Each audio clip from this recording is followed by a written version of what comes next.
over the centuries, over the years, over the centuries, representational painting has had many terms applied to it, such as chiaroscuro painting, to alla prima painting, to neoclassicism,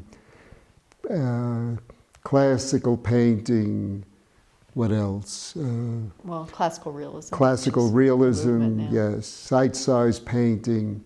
And of course, now we've come up with the term abstract realism.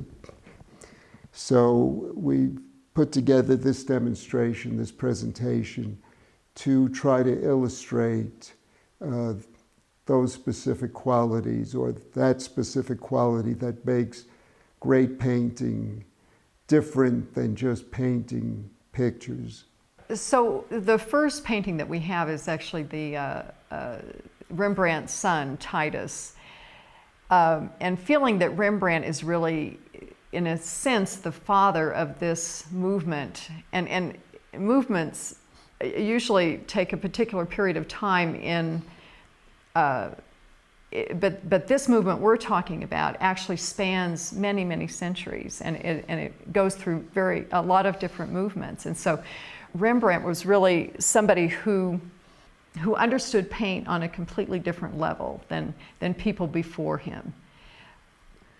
So, as Sherry said, what you have to know, the skill and the craft, is so much more than what the so-called abstract expressionists or all the modern schools have to deal with in representational painting. As I'm sure you're all aware of, you have to be able to draw, you have to be able to see better, to learn about value and color and paint quality, edges. So it's much more demanding than doing abstract, so-called abstract painting. So this is done of a ceremony that they do here at the Taos Pueblo on Christmas Eve. So if you guys ever manage to get back here on Christmas Eve, it's really an amazing ceremony. What they do is they make these bonfires, and then the tallest ones, like the main light in the whole painting, is they make this, it could be 20 feet tall. I don't know that high. And then they build this kind of square logs. Logs. Yeah. And in rectangle. They climb up, they light it from the top, and then it burns from the top down.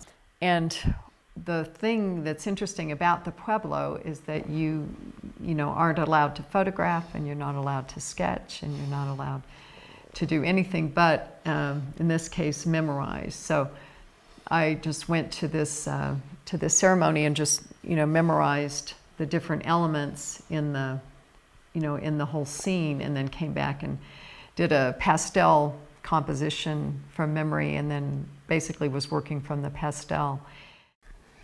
And then this also, one of my favorite paintings of this woman we know, Fernanda, who's a really great photographer. All I can say is it's just genius. This is just one of the most gorgeous paintings. If you were to see it in person, a woman in California owns it, and it is just, I think, one of the best things you've ever done. Anyway, it's gorgeous.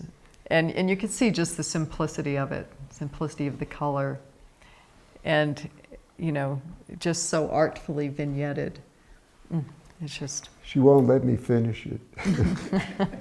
I saw her recently in California, and the woman that owns it. I said, I just do a little bit more, but she refuses to send it back. Yeah, I know. And it brings up one element of painting too, that how important the brushstroke is in a painting. That all the energy of who you are, in a sense, is in that brushstroke. Okay, well, thank you. Thank you guys for being here. Such a good audience. Great.